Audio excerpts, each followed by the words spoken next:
Picture this. It's late at night, and you are watching a classic low-budget horror movie. You know the exact Oh, absolutely. The grainy black and white ones. Right. So the villagers have finally, defeated the monster that's been terrorizing their town. They've shot it, they've staked it, they've buried it 6 feet under. Patting the dirt down with their shovels. Exactly. They've spent hours patting the dirt down on top of the grave. The music swells. Everyone is breathing this huge sigh of relief. The camera pans out.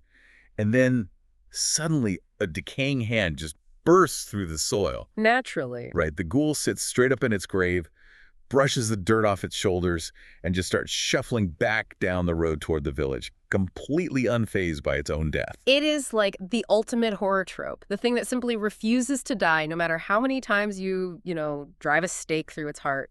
It defies all logic. It totally defies logic. And it terrorizes the town precisely because it cannot be killed by conventional means. But here's the thing. That exact image, a ghoul sitting up in its grave after being repeatedly killed and buried, it isn't from a film review. No, it's not. That is exactly how a sitting Supreme Court justice officially described the most famous legal test for church and state in American history. Yeah, which is just an incredible piece of legal writing. It really is. So welcome to today's deep dive. We are tracking a 50-year arc today. From the moment the Supreme Court built this strict 3-part rule to police the wall of separation between church and state in 1971 through decades of bizarre exceptions and bitter internal fights over, I kid you not, holiday lawn ornaments. The lawn ornaments are a very real part of this history. They really are. All the way to the moment this doctrine was finally officially pronounced dead in 2022. We've got a massive stack of sources on the table today. Supreme Court opinions spanning from 1971 to 2022, historical scholarship from both originalist and separationist thinkers, case data, and that big Americans United 50th anniversary report on the test. And we should establish up front, the stakes underlying this timeline are immense. We are tracing the biography of a single legal doctrine, but that doctrine governed the lived reality of every public school, town hall, and county courthouses in the country. Which means it affects you, the listener, in your daily life. Exactly. And we are going to look at this impartially. We'll explore both the left-wing and right-wing critiques of how we govern religion in public life. We aren't taking sides here. Our mission is to act as your guides, to help you understand why this old doctrine mattered, why critics found it so wildly manipulable, and why its brand new replacement faces the exact same accusations. Okay, let's unpack this. Because to understand why the ghoul had to be killed, we first have to understand why it was born. The First Amendment has these 2 clauses right next to each other. Congress shall make no law respecting an establishment of religion or prohibiting the free exercise thereof. Right, the Establishment Clause and the Free Exercise Clause. Which sounds perfectly balanced on paper in 1791. It sounds balanced until you try to apply it to a modern, complex society. I mean, the phrasing respecting an establishment of religion is actually quite vague. What constitutes an establishment? Is it just a formal, taxpayer-funded state church? Like the Church of England? Right. Or does it include, say, a public school teacher leading a prayer before math class? For the first 150 years of American history, the Supreme Court barely touched this clause. It was largely understood to apply only to the federal government. Leaving the states to just do pretty much whatever they wanted. Exactly. But then the mid-20th century arrives, the Supreme Court applies these rules to the states, and suddenly the federal courts are flooded with cases about everyday local life. And by the late 1960s, the legal landscape was just a fragmented mess. Lower courts were issuing contradictory rulings. School boards had no idea what they were legally allowed to do. They're totally lost. Right. So the Supreme Court desperately needed a unified rule. They needed a blueprint for the wall of separation. And that brings us to 1971. And a case called Lemon v. Kurtzman. Yes, that pressure cooker of confusion is what forced the court's hand. They attempted to build a definitive, universal framework. Let's ground this in the real world, because we aren't just talking about abstract theory. We're talking about actual people and state budgets. Who was Lemon? So Alton Lemon was a social worker and a civil rights activist in Pennsylvania. He, along with several organizations like the ACLU, challenged a Pennsylvania statute passed in 1968. Okay. And at the exact same time, a very similar case out of Rhode Island was moving through the courts, challenging a 1969 Rhode Island statute. Both of these state laws were trying to solve a very specific socioeconomic crisis of the 1960s. Which was the potential financial collapse of private Catholic schools. Exactly. I want to pause on that because the historical context is so crucial here. Why were Catholic schools on the verge of collapse? And why did the state governments even care enough to try and bail them out? Well, think about the post-World War II baby boom. There was a massive surge in school-aged children, and Catholic schools were educating a huge percentage of these kids, particularly in highly industrialized states like Pennsylvania and Rhode Island. Right. But by the late 1960s, the Catholic education system was facing soaring costs. They had fewer nuns and priests teaching for essentially free, which meant they had to go out and hire lay teachers at competitive market salaries. Oh, wow. So their overhead just skyrockets. It skyrockets. And the states looked at this and panicked. Their logic was purely pragmatic. They said, look, if these Catholic schools go bankrupt and close their doors, hundreds of thousands of students are going to flood the public school system all at once. Which would utterly overwhelm the public tax base.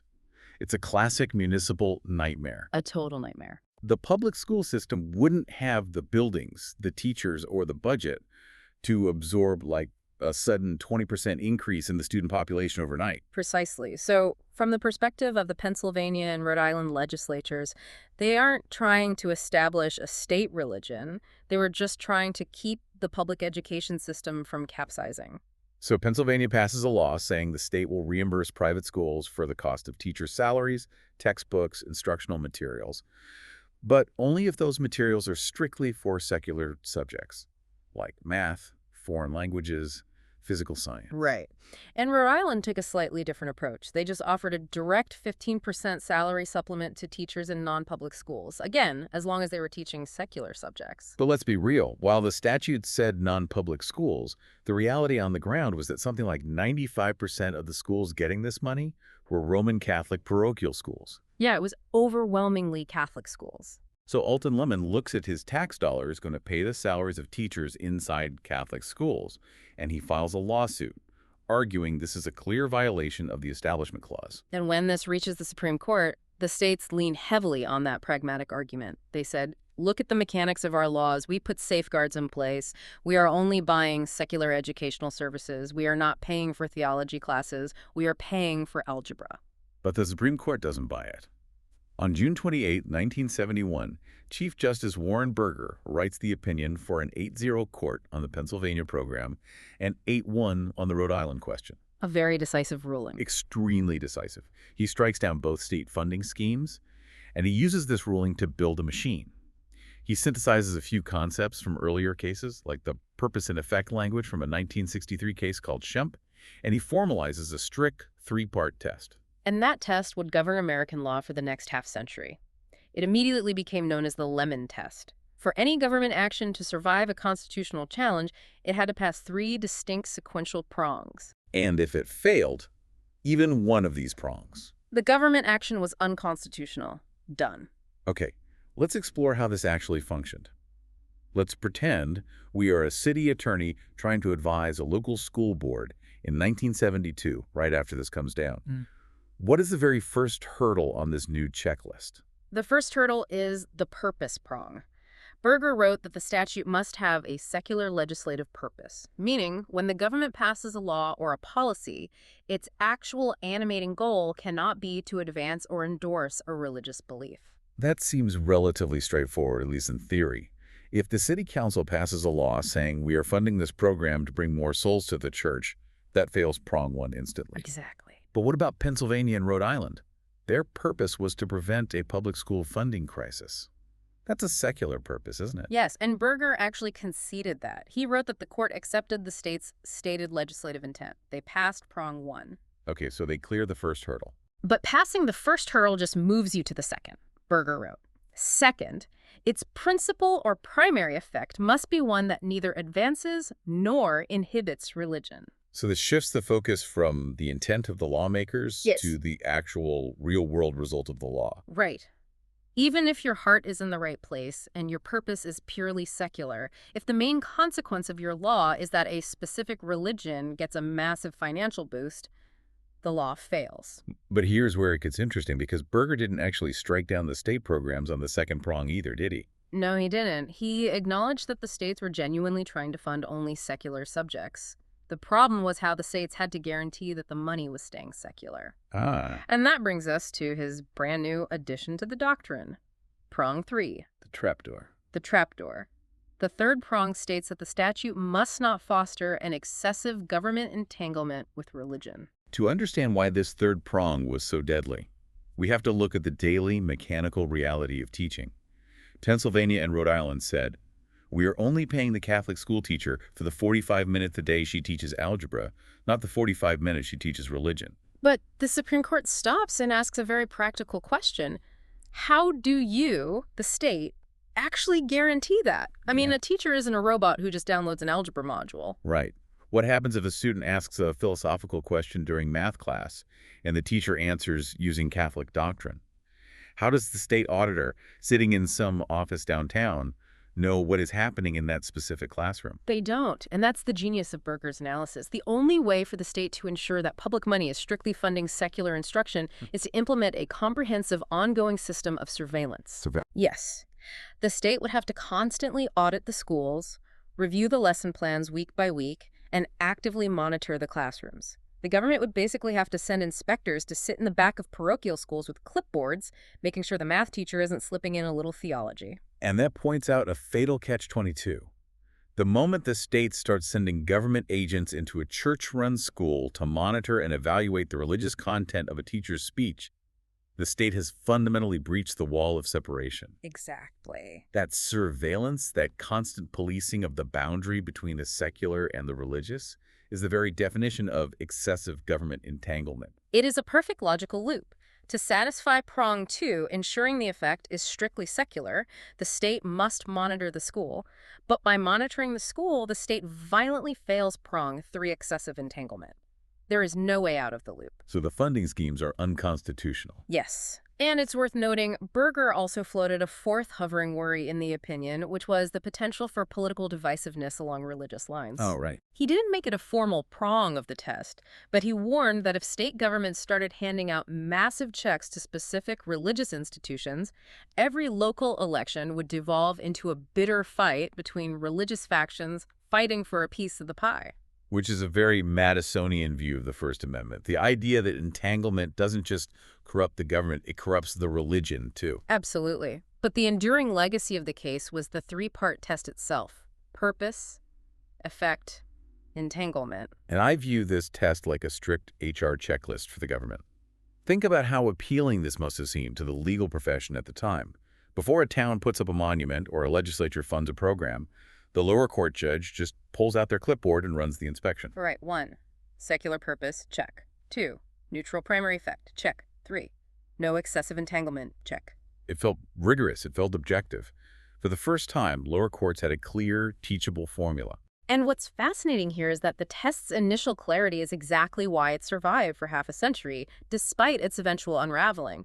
Lower court judges, city managers, school principals, they crave workable standards. They don't want to read dense philosophical treatises on 18th century history every time a parent complains about a choir concert. Exactly. They want a tool they can apply quickly to the messy reality of daily life. And Lemon offered them that tool. But as any engineer will tell you, a model that looks flawless in a sterile laboratory environment rarely survives contact with reality. The checklist seemed foolproof on paper, but reality is messy. Very messy. What happens when the government's strict new HR checklist encounters centuries-old American traditions? That friction is what fractured the wall, and it leads us directly to the year 1983. Right. The legal architecture of Lemon encounters a massive stress test in a case called Marsh v. Chambers. And this stress test isn't coming from a school budget. It's coming from the state legislature of Nebraska. Okay, set the scene for us. Who is involved in this case? So, the Nebraska legislature had a tradition that went back to the mid-19th century. They employed a chaplain, specifically a Presbyterian minister named Robert Palmer, to open each legislative session with a prayer. And the state paid him a salary out of public funds. Yes, paid by the taxpayers. Now, a member of the Nebraska legislature, a prominent black state senator named Ernest Chambers, sued. Chambers was a fiercely independent, highly secular lawmaker, and he argued that using taxpayer money to pay a Christian minister to lead the government in prayer was a blatant violation of the Establishment Clause. All right, let's play the role of the lower court judge again. We have our brand new definitive Lemon test from 1971. We pull out our clipboard and we run the Nebraska legislature through the code. Okay, let's do it. Prong 1, Secular purpose, obviously not. The state is paying a minister to pray to God. Fail. Prong 2, primary effect. The effect is the advancement of the Presbyterian faith at the start of every government meeting. Oh. Prong 3, entanglement. The state is literally handing a government paycheck to clergy. Fail. It is a clean sweep. Under a strict mechanical application of the Lemon test, the Nebraska practice fails spectacularly on all three fronts. It isn't a borderline case. It is the exact kind of government-sponsored religious exercise the test was designed to catch. Right. And when the case went to the Eighth Circuit Court of Appeals, the judges applied Lemon and predictably struck the practice down. But then it gets appealed to the Supreme Court. And this is where the timeline takes a bizarre turn. In a 6-3 decision, the Supreme Court reverses the lower court. They do. They uphold the Nebraska legislative prayer.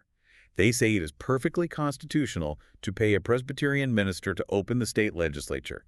And who writes that majority opinion? Chief Justice Warren Burger, the exact same man who authored the Lemon test just 12 years prior. This is the part that drives law students insane.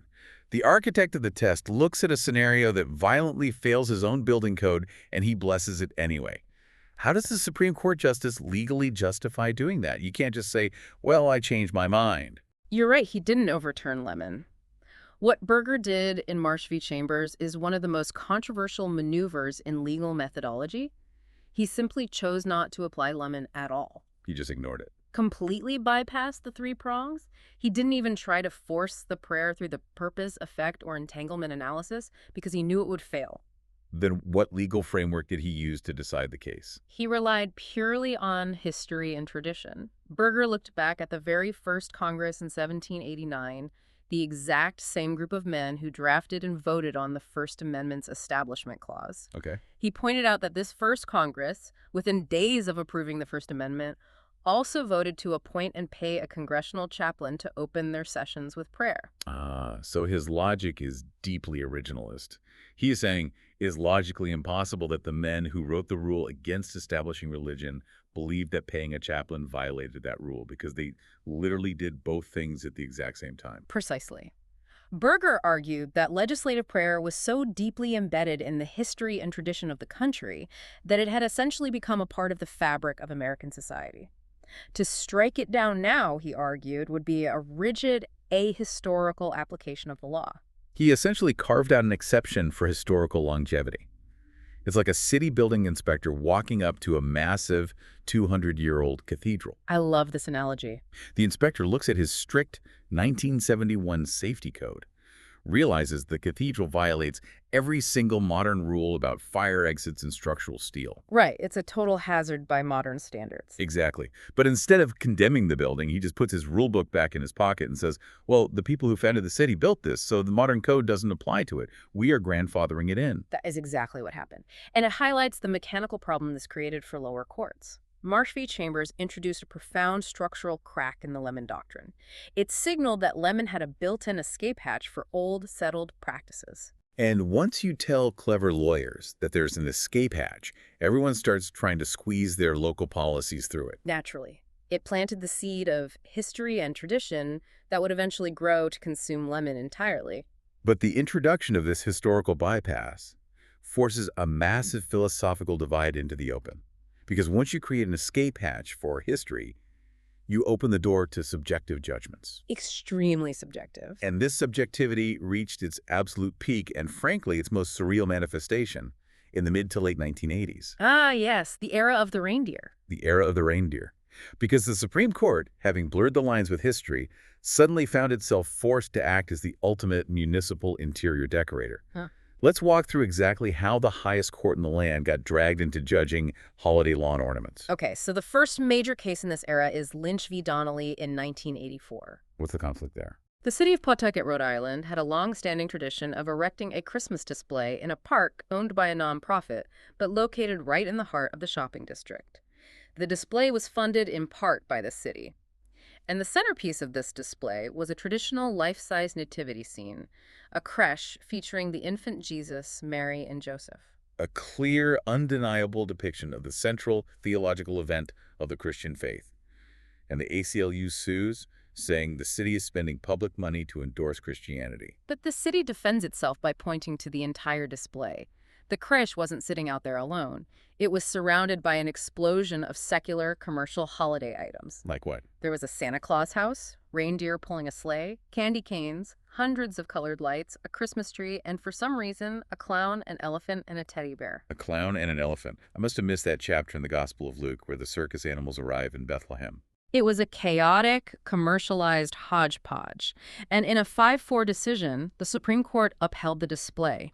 Chief Justice Berger, again writing for the majority, relied heavily on the history and tradition argument he established in Marsh. Saying it just depicts the historical origins of a national holiday. Right. But the truly critical moment in Lynch wasn't Berger's majority opinion. It was a separate opinion written by Justice Sandra Day O'Connor. Before we get to what she wrote, let's explain the mechanics of the Supreme Court here for a second. Justice O'Connor wrote what is called a concurrence. How does a concurrence function legally? If she is agreeing with the outcome, that the display stays up, why write a separate opinion? That is a vital mechanical question. A concurrence means a justice agrees with the final result of the case, who wins and who loses, but they strongly disagree with the logic the majority used to get there. Okay. So they write separately to offer their own legal framework. It doesn't instantly become binding law, but it acts as a very powerful signal to lower courts and future lawyers. It says, if you want my vote in the future, use this logic. And in this specific case, Justice O'Connor used her concurrence to fundamentally rewrite the second prong of the Lemon test, the effect prong. Yes. Remind us what the original 1971 Lemon rule was for that prong. The original rule was that the primary effect of the government action must neither advance nor inhibit religion. But O'Connor thought that was too clunky. She introduced a psychological gloss on it, which she called the endorsement test. How does the endorsement test work? O'Connor argued that the Establishment Clause is violated when the government makes adherence to a religion relevant to a person's standing in the political community.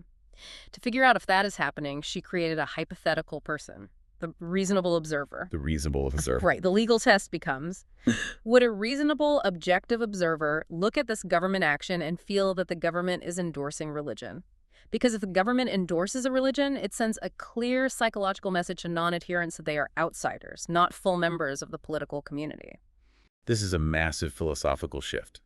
We have gone from measuring financial ledgers, like in the Lemon case, tracing state funds to Catholic schools, to attempting to measure the internal emotional psychology of an imaginary citizen. It is quite a leap. How on earth does a judge determine what this hypothetical, reasonable observer feels when they walk past a park in Rhode Island? Well, O'Connor argued that context is everything.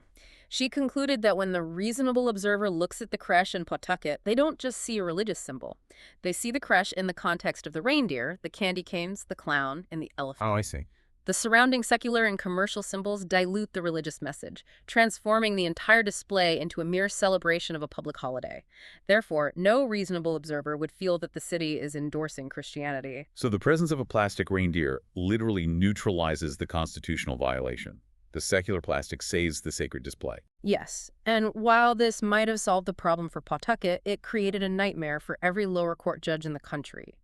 Because now the constitutionality of a display depends entirely on its precise physical layout. It turns judges into art critics. Exactly. And this hyper-specific visual analysis was immediately put to the test 5 years later in a 1989 case called County of Allegheny v. ACLU. Okay, let's look at Allegheny. This case is the ultimate stress test for O'Connor's endorsement theory. What are we looking at in Pittsburgh? In Allegheny, the court had to evaluate 2 entirely separate holiday displays located in the same city, just a block apart. The first was a beautiful traditional nativity scene, a creche, placed on the grand staircase inside the Allegheny County Courthouse. And what's around it? The county had surrounded it with some red and white poinsettia plants, but otherwise it stood completely alone. And what was the second display? The second display was located outside the city-county building. This one featured an 18-foot-tall Hanukkah menorah, which was owned by a Jewish group but stored and erected by the city. But the menorah wasn't alone. It was placed right next to a 45-foot-tall decorated Christmas tree. And at the foot of the Christmas tree was a sign from the mayor saluting liberty and freedom. So we have this amazing 2-display puzzle. We have a creche standing alone inside a courthouse and a menorah standing next to a massive Christmas tree outside. How does a fractured Supreme Court apply the Lemon test and the endorsement test to this scenario? The court literally splits the baby. Yeah. A majority of the justices strike down the creche on the courthouse staircase. Applying O'Connor's logic, they ruled that because the creche sat alone, in the very seat of government power with no secular reindeer or candy canes to dilute its message, a reasonable observer would absolutely view it as the county endorsing Christianity. But what about the menorah and the tree? A different configuration of justices voted to uphold the menorah display. They reasoned that the Christmas tree is largely a secular symbol of the holiday season. By placing the Jewish menorah next to the secularized Christmas tree and adding a sign about liberty, the city wasn't endorsing Judaism or Christianity. They were just creating an overall setting of pluralism. Exactly. Pluralism and freedom of belief. I want to really dig into how absurd this feels from the outside. I mean, if I am a city manager trying to avoid a multi-million-dollar federal lawsuit, the legal standard is no longer a constitutional principle. The legal standard is interior decorating. It really is. I am picturing a federal judge walking around the town square with the tape measure and a clipboard. Okay, Mayor, you have a baby Jesus on the lawn. That is an unconstitutional endorsement of religion. Oh, wait, hold on. You placed a plastic Rudolph exactly 4 feet to the left of the manger, and there is a candy cane to the right. The geometric proximity of the secular plastic magically neutralizes the religious endorsement. You are free to go. Your sarcasm highlights exactly how the critics felt. This era proved to critics that the doctrine had become absurdly arbitrary. It wasn't about high constitutional principle anymore. It wasn't about the grand philosophical wall between church and state that Thomas Jefferson wrote about. Okay. It was about the exact spatial arrangement of lawn ornaments. It felt unpredictable, petty, and entirely dependent on which specific judge was looking at the display. So constitutionality literally turns on the reindeer. Yes. And that profane sense of arbitrariness sparked a massive revolt on the bench. The conservative wing of the court, which had been growing in power and shifting toward originalism, looked at this reindeer jurisprudence and said, "This isn't law. This is just a judge's aesthetic preference masquerading as constitutional jurisprudence." Which brings us to the year 1993 and the introduction of the ghoul. Yes. The moment arrives in a case called Lamb's Chapel v. Center Morrich's Union Free School District. What are the facts of Lamb's Chapel? It was actually a free speech case, not primarily a holiday display case. A local church wanted to rent public school facilities after hours to show a film series about family values from a Christian perspective. Okay. The school district refused, arguing that allowing a church to use the school would violate the Establishment Clause under the Lemon Test. Because it would look like an endorsement. Right. But the Supreme Court unanimously ruled against the school district. They said the district had created a public forum, and you can't discriminate against a group just because their speech has a religious viewpoint. So the church wins, and the court doesn't rely heavily on Lemon to do it. But Justice Antonin Scalia uses this mundane school rental case as an opportunity to write a concurrence that absolutely torches the Lemon doctrine. Scalia was known for his sharp pen, but this is legendary. Let's read exactly what he wrote about the Lemon test. Scalia wrote, "Like some ghoul in a late-night horror movie that repeatedly sits up in its grave and shuffles abroad, after being repeatedly killed and buried, Lemon stalks our Establishment Clause jurisprudence once again." And he didn't stop there. He went on to describe the test as a frightening creature that the court only summons when they want to scare away a specific religious practice they don't like. Right. But then they conveniently bury the monster back in its grave, like Berger did in the Nebraska legislative prayer case, when they want to uphold a practice they actually approve of. It is a devastating, colorful metaphor.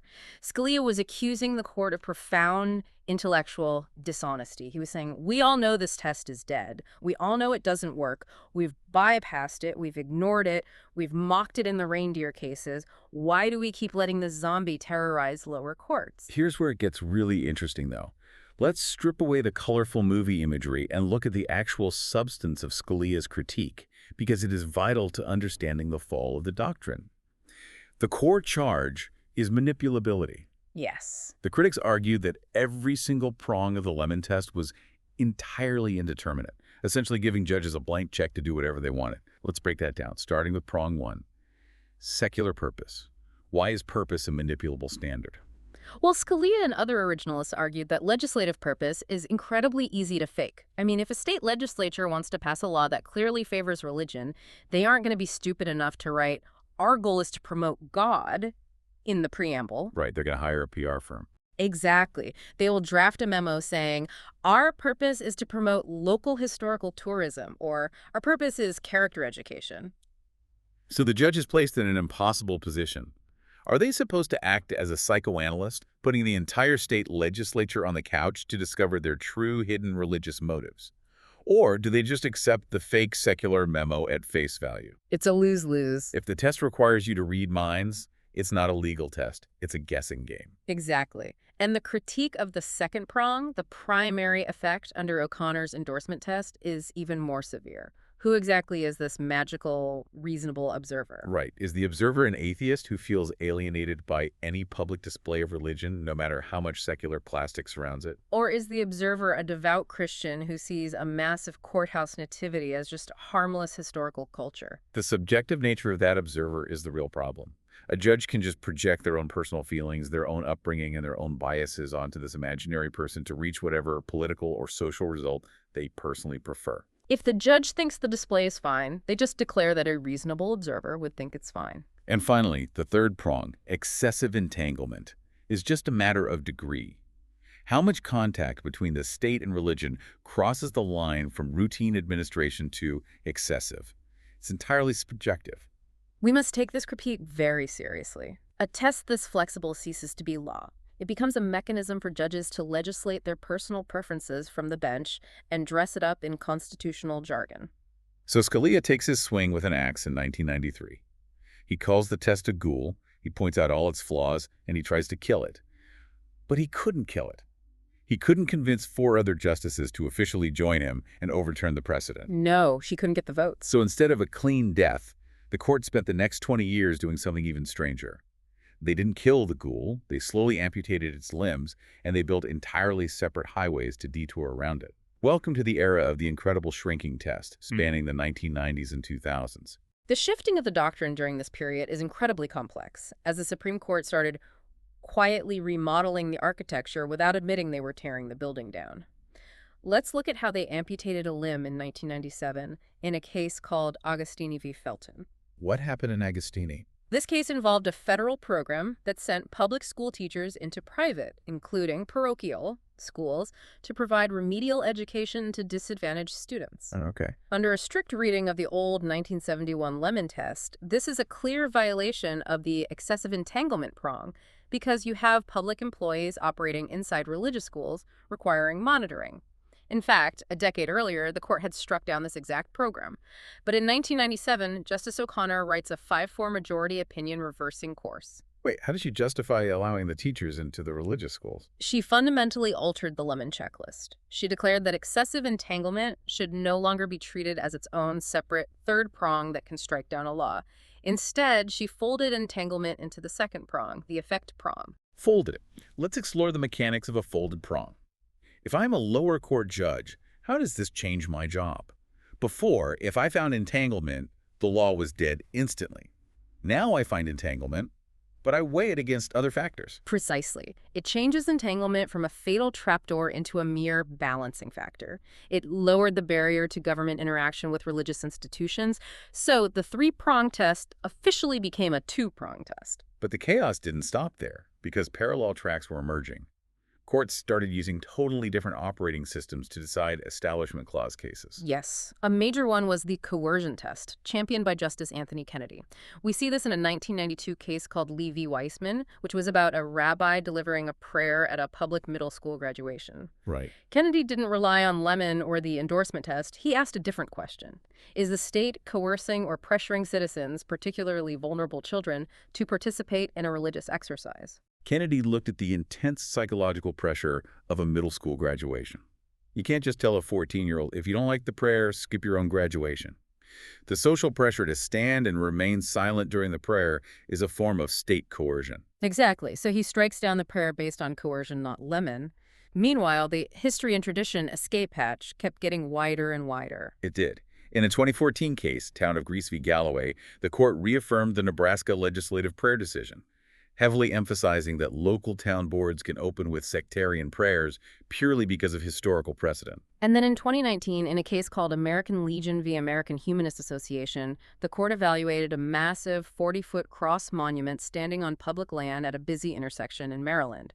It was built to honor World War I dead. A 40-foot Latin cross on government land. Under the Lemon test, or the endorsement test, that seems like an incredibly difficult thing to uphold. But the court upheld it 7-2, and they did so by explicitly stating that the Lemon test simply does not apply to long-standing monuments, symbols, and practices.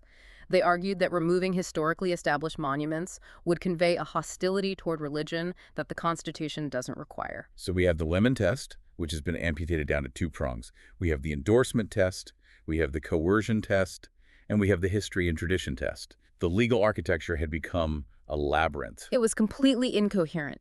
And if you want proof of how utterly incoherent this became, we don't have to look at a timeline spanning decades. We just have to look at one single chaotic day in 2005, the Ten Commandments cases. This is often cited as the ultimate proof of doctrinal collapse. On June 27, 2005, the Supreme Court issued 2 separate rulings regarding government displays of the Ten Commandments. Let's look at the first one.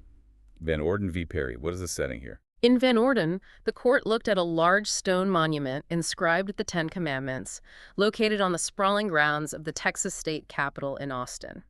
It had been donated decades earlier by the Fraternal Order of Eagles. In a 5-4 decision, the court upheld the Texas monument. How do they justify that? They bypassed Lemon, applying the history and tradition framework. They argued the monument had dual significance, both religious and historical. And because it had sat there passively for 40 years amidst dozens of other historical markers, it didn't violate the Constitution. Okay, so the Texas Stone Monument is legal. Hmm. On that exact same day, they released the decision in McCreary County v. ACLU. What is the setting for this second case? In McCreary, the court looked at framed copies of the Ten Commandments that local officials had recently hung in the hallways of 2 county courthouses in Kentucky. In another 5-4 decision, the court struck down the Kentucky displays, ruling them unconstitutional. Wait, same day, same Supreme Court, same biblical text. One display is perfectly legal and the other is a violation of the First Amendment. How do they justify the difference? Because in the Kentucky case, the court actually did apply the Lemon test. Specifically, they looked at the first prong, purpose. The local Kentucky officials had a long, documented history of openly stating that they were putting up the displays to promote religion. Oh, so they failed the PR test. Exactly. And they kept modifying the displays during the litigation to try to make them look more secular. The court looked at that record and said, your purpose is clearly not secular. You fail prong 1. The physical differences in the displays drove entirely different legal frameworks. The Texas monument gets a pass because it is old, made of stone, and outside, so it gets the history operating system. Yes. The Kentucky display gets struck down because it is new, made of paper, inside a courthouse, and the politicians talk too much, so it gets the Lemon operating system. You can see why municipal lawyers and school boards were pulling their hair out. By the time we reach the late 2010s, Lemon is functionally dead in practice. It is a zombie that lower courts are terrified to touch, but the Supreme Court has never officially signed the death certificate. Which brings us to the burial at the 50-yard line. The zombie was finally officially put in the ground, and it wasn't uninstalled because of a massive stone monument or a complicated municipal holiday display. The case that finally killed the ghoul was about a high school assistant football coach in the Pacific Northwest. We arrive at Kennedy v. Bremerton School District, decided on June 27, 2022. To understand the magnitude of this shift, we have to look closely at the facts, and more importantly, how fiercely those facts were disputed. Let's lay out the basic premise. So, Joseph Kennedy was an assistant football coach at a public high school in Bremerton, Washington. Over the course of several years, he developed a practice of going out to the 50-yard line immediately after the game ended, taking a knee, and praying. Okay. Over time, players from his team and eventually opposing teams began joining him at the center of the field. And the school district eventually finds out about this practice. The district administration panicked. They were terrified of being sued under the Establishment Clause, specifically under O'Connor's endorsement test. Right. They believed that allowing a highly visible government employee wearing a school-branded uniform to lead a religious exercise on the center of the school's field would be seen by a reasonable observer as the school endorsing religion. So the district tries to negotiate. They ask him to stop praying visibly on the field and offer him private spaces, like the press box or a locker room, to pray after the game. Kennedy refuses the accommodation, arguing it violates his rights. The district places him on paid administrative leave, and at the end of the season, he doesn't apply to return, effectively ending his contract. He sues the district, claiming they violated his First Amendment rights to free speech and free exercise of religion. The case winds its way through the lower courts, where the Ninth Circuit Court of Appeals actually ruled in favor of the school district, heavily relying on the Lemon and endorsement precedents. But the Supreme Court takes the case. And just as New Gorsuch writes the 6-3 majority opinion, ruling in favor of Coach Kennedy. But Justice Gorsuch doesn't just rule that the coach gets his job back. He uses this case to finally bring the hammer down on Scalia's ghoul. He executes the Lemon test. This is the doctrinal earthquake we have been building toward. It is. Gorsuch writes a line that officially alters the landscape of American law. He states that the Supreme Court has long ago abandoned the Lemon test and its endorsement test offshoot. Notice the phrasing. He doesn't say, we are overruling it today. Yeah. He frames it as if he is a coroner simply signing a death certificate for a creature that died of natural causes years ago, and he is telling the lower courts to stop pretending it is still alive. Exactly. And what does he replace it with? If there is no more checklist, what is the new building code? He announces the new unified master rule. Yeah. He instructs all federal and state courts that, moving forward, the Establishment Clause must be interpreted by reference to historical practices and understandings. So the escape hatch that Chief Justice Burger carved out in 1983 for the Nebraska legislature, the history and tradition exception, has officially grown so large that it consumed the entire building. The exception ate the rule. That's a perfect way to phrase it. But we need to pause here and engage in some incredibly careful analysis because we committed to impartial reporting. The legal shift from Lemon to history is monumental, but the factual dispute between the justices in this specific case was incredibly fierce. Very fierce. The conservative majority and the liberal dissent couldn't even agree on what was physically happening on that football field. We must represent both narratives fairly to understand why the application of this new law is so controversial. Let's start with how Justice Gorsuch framed the reality of the football field for the majority. How did he describe Coach Kennedy's actions? Gorsuch framed the narrative around private, individual religious liberty. He described Coach Kennedy's actions as a lone, quiet, private religious expression. Gorsuch emphasized the timing.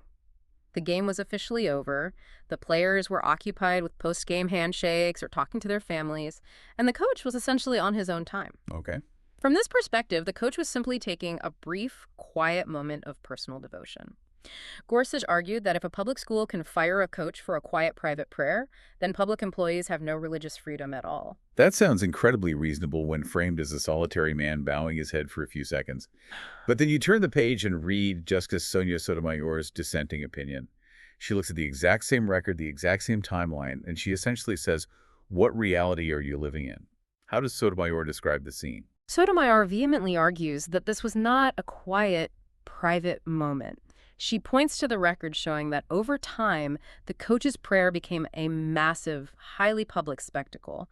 It was visible, it was sustained, it took place at the absolute center of the field under the stadium lights, and members of the press and public were rushing the field to join. It was so chaotic that the school had to hire extra security. Right. She was so frustrated by the majority's framing that she took a highly unusual step for a Supreme Court justice. She embedded photographs directly into the text of her dissenting opinion. Yes. She included 3 photos in the official legal record. They show Coach Kennedy kneeling, holding up a helmet, surrounded by a massive, dense crowd of players in their full uniforms, some of them also kneeling. She used this visual evidence to forcefully contest the lone, quiet prayer narrative. She was saying, look with your own eyes. This is not a man praying silently in a corner. This is a public employee leading a mass religious event at a school-sponsored activity. Now, we are not here to act as a jury and tell you which narrative is the objective truth. But we're here to show you why this factual dispute matters so deeply to the real-world application of the law. Because this case didn't just change the abstract legal framework, it fundamentally changed how individuals, and specifically vulnerable students, experience the intersection of church and state in America. This brings us to a profound shift in legal perspective. Let's deepen our analysis of Sotomayor's dissent regarding the student experience. Under the old Lemon era, specifically with O'Connor's endorsement test, the entire focus of the law was on protecting the observer. Right. The goal was to ensure that a student or a citizen never felt like an outsider in their own community because of their religious beliefs or their lack thereof. The law prioritized the feelings of the minority observer over the religious expression of the government actor. So if you walk into a public courthouse to pay a ticket, or you play on a public school tennis team, The government shouldn't do anything that sends a psychological message that you are a second-class citizen. But Sotomayor warns that under the new history and tradition standard, there has been a massive structural shift in perspective. She argues that the court is now systematically elevating the government employee's right to free religious exercise over the student's freedom from coercion. Let's explore the mechanics of coercion, because it is rarely explicit.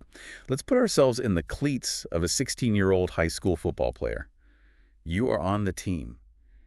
Your entire teenage life, your social status, your daily routine revolves around this sport. Yeah, high school sports are everything at that age. Exactly. And the coach is the ultimate authority figure in your world.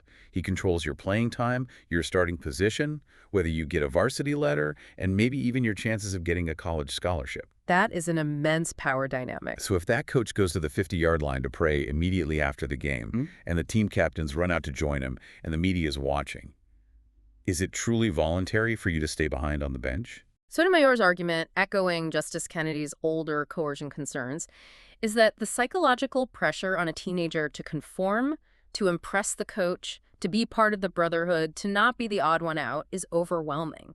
It is a form of implicit, systemic coercion. Right. A 16-year-old shouldn't have to choose between their religious conscience and their playing time.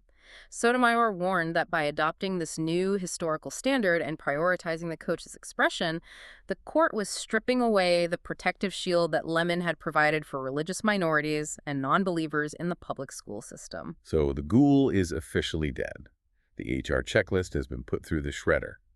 And history and tradition now reign supreme as the only valid operating system for the Establishment Clause. But this brings us to the ultimate reckoning of this deep dive. If we connect this to the bigger picture. Yeah, did this new test actually fix the fundamental problem of the old one? Did we trade a subjective, manipulable test for an objective one? Or did we just trade one subjective test for a different flavor of subjectivity? To answer that, we have to look at the grand philosophical showdown. We have to do a fair, rigorous reckoning of both methodologies. Let's start with the defense of the new history standard. This is the originalist view, championed by Gorsuch and his defenders. Right. They argue that anchoring the law to concrete historical practices is vastly more legitimate and vastly more constraining on judges than the freewheeling judge-made Lemon test. The originalist argument is basically, instead of asking a judge to play amateur psychologist and guess the emotional state of a hypothetical reasonable observer looking at a plastic reindeer, we are asking the judge to operate as a historian. Right. Look at actual evidence. What did the founders do? What were the laws on the books in 1791? It returns constitutional interpretation to the document's actual original meaning. It sounds grounded. It sounds like it limits a judge's power. It does sound grounded, and that is its immense appeal. It promises a stable baseline. But then we must turn to the critique of history, which is the separationist view. The counter-argument is that history is not a neat, organized filing cabinet where you pull out one single, unified answer. History is vast, it is contradictory, it is heavily contested, and most dangerously for the law, history is selectable. This is the massive irony at the heart of this entire 50-year saga. Lemon was brutally attacked by Scalia and legal scholars for being unpredictable and easily steered to whatever result a judge wanted, but history and tradition faces the exact same charge. This raises an incredibly difficult, almost impossible question for the lower courts today. Which history counts? Which traditions do we rely on to define the Establishment Clause? Do we look at the specific founding-era establishments that the Constitution arguably tolerated for a time? Or do we look at the core principle of disestablishment that the First Amendment was trying to achieve over the long arc of time? Let's make that concrete. We have James Madison, the primary architect of the First Amendment. He was incredibly strict about the wall of separation. Later in life, he wrote that he thought even paying congressional chaplains with taxpayer money was a constitutional violation. Do we use Madison as our historical baseline? Or do we look at a state like Massachusetts? Massachusetts literally kept a taxpayer-funded official state church until 1833, which was decades after the First Amendment was ratified. That is the crux of the manipulability critique. If you are a federal judge today and you personally want to uphold a new religious monument in a town square, you can just go into the historical archive, completely ignore James Madison's strict views, grab a quote from a Massachusetts politician from 1810 defending their state church, and declare, "Behold, I have found a rich, deeply rooted American tradition." The critics are arguing that history and tradition allows judges to curate a past that yields their desired present. It is just as manipulable as O'Connor's endorsement test, but it hides its manipulation behind the respectable veneer of historical scholarship. It's like a lawyer presenting only their best witnesses and hiding the rest, but calling it objective history. And we have to acknowledge the structural reality of this shift. Deeply rooted American historical practices, particularly going back to the 18th and 19th centuries, overwhelmingly skew toward majority Christian observance. This is simply a demographic and historical fact. The nation's political class during those centuries was overwhelmingly Christian. So if the new legal standard is we will allow the government to do what has traditionally been allowed in the past, then tradition has essentially replaced separation as the primary guiding rule for the courts. Because the historical baseline of the 1700s and 1800s is saturated with Christian accommodation prayers at government meetings, religious rhetoric in official proclamations, religious symbols on government seals, the new standard structurally tilts the modern law toward accommodating majority religious practices in the public square. It tilts away from the strict separation envisioned by Lemon. The court didn't necessarily find a perfectly neutral mathematical standard to replace the ghoul. They simply traded one contested methodology, a purpose and effect test that leaned heavily towards strict separation, for another contested methodology, a historical test whose center of gravity sits much closer to accommodation of religion. Let's trace the incredible evolution we just walked through. We started in 1971. The court is overwhelmed by cases about state subsidies for Catholic schools. Chief Justice Burger builds what he thinks is a foolproof objective code. Purpose, effect, entanglement. It's meant to bring total order to the chaos. But almost immediately, it hits the massive brick wall of American tradition, and Burger himself has to carve an escape hatch for the Nebraska legislative prayer. Then, the doctrine gets warped beyond recognition in the 1980s, descending into absurd, tape-measure debates over whether a plastic reindeer neutralizes a baby Jesus. The conservatives' revolt, Scalia calls it, an undead monster, a ghoul that haunts the law. The court spends 20 years amputating its prongs, creating bizarre parallel tracks like the coercion test, and issuing completely contradictory rulings on the Ten Commandments on the exact same day. And finally, in 2022, the conflict reaches a crescendo on a high school football field in Washington state.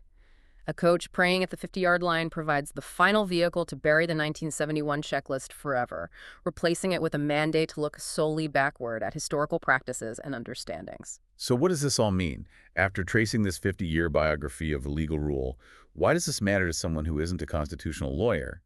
Because the method of judging these cases dictates the reality of your community. The shift from lemon to history isn't just an academic exercise discussed in law reviews. It governs what happens at your local high school graduations. It governs the Friday night football games. It governs the prayers at your town hall meetings and the monuments on the lawn of your county courthouse. The wall of separation between church and state hasn't suffered one dramatic, explosive blow that brought the whole thing down. Rather, it has been quietly, methodically resurveyed and rebuilt along completely different property lines. Which leaves us with a profound puzzle to consider. We have watched the Supreme Court struggle for half a century to find an objective way to measure the wall of separation. They tried a strict purpose and effect test. They tried an endorsement test based on psychology. They tried a coercion test. They are now trying a history and tradition test.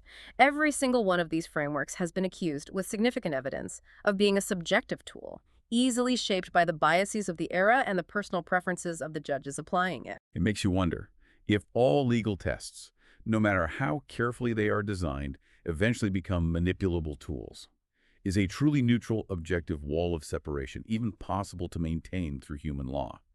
Or is the line between church and state always destined to be a reflection of whoever currently sits on the bench holding the tape measure? That is the question we leave you with today. Keep looking closely at the history around you. Keep interrogating the rules that govern your community, and we will catch you next time.